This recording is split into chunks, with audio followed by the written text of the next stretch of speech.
بے شک اللہ سے جو انسان جو چیز مانگتا ہے اللہ کبھی اسے نا امید نہیں کرتا۔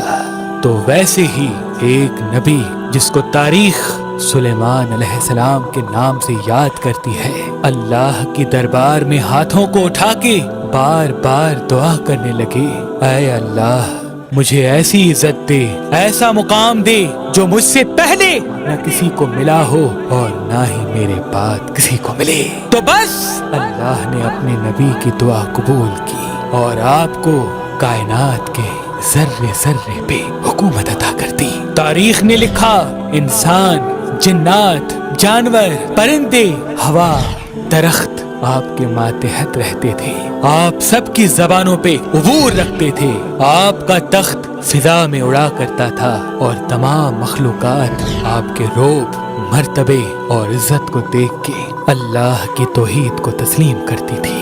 تو ویسے ہی آپ کے زمانے میں یمن کے علاقے میں ملکہ سبا کی حکومت تھی۔ ایک مرتبہ آپ اپنے تخت پہ تمام مخلوقات کو اللہ کا ذکر سنا رہے تھے، تو اتنے میں آپ نے دیکھا ہدہد نظر نہیں آ رہا۔ تمام جانوروں اور پرندوں نے ادھر ادھر دیکھا ہی تھا کہ اتنے میں ہدہد آ پہنچا۔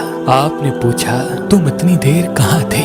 تو وہ پرندہ کہنے لگا، اے اللہ کے نبی میں اڑتا ہوا یمن تک جا پہنچا جہاں کی حکومت ملکہ سبا کے ہاتھ میں ہے۔ اے اللہ کے نبی اللہ نے انہیں سب کچھ دیا ہے، لیکن افسوس وہ اللہ کی عبادت نہیں کرتے، وہ سورج کی پوجا کرتے ہیں، آگ کی پوجا کرتے ہیں اور حقوق العباد سے ناواقف ہیں۔ بس جیسے ہی سلیمان علیہ السلام نے یہ سنا، آپ نے ایک خط تحریر کیا اور فرمایا جاؤ اس ملکہ کو میرا یہ خط دو کہ وہ اللہ کی توحید کو تسلیم کرے اور اللہ کی عبادت کر کے اپنی دنیا اور آخرت سنوار دے۔ جیسے ہی وہ پرندہ حضرت سلیمان کا خط لے کے ملکہ سبا تک پہنچا تو آپ نے اپنے درباریوں کے سامنے جیسے ہی سلیمان علیہ السلام کا خط پڑھا جس میں تحریر تھا کہ میں سلیمان داؤد نبی کا بیٹا اللہ کے نام سے تمہیں اللہ کے دین کی دعوت دیتا ہوں تاکہ تم گمراہی اور ظلم سے دور ہو کر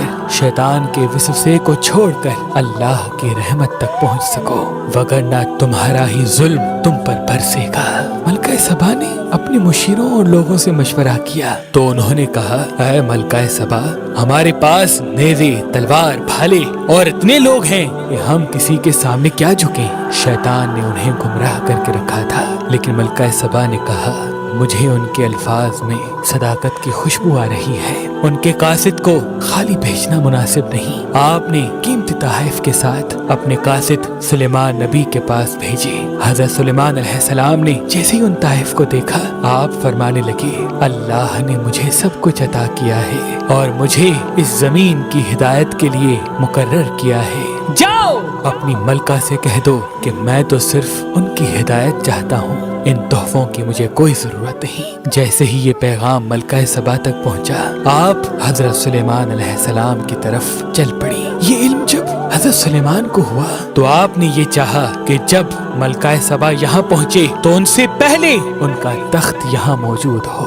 کون ہے جنات میں سے جو یہ سب سے پہلے کرے گا؟ جنات میں سے ایک جن جس کا نام نیاب تھا کہنے لگا، اے اللہ کے نبی میں آج کے دن میں ہی تخت بلقیس آپ تک پہنچاؤں گا۔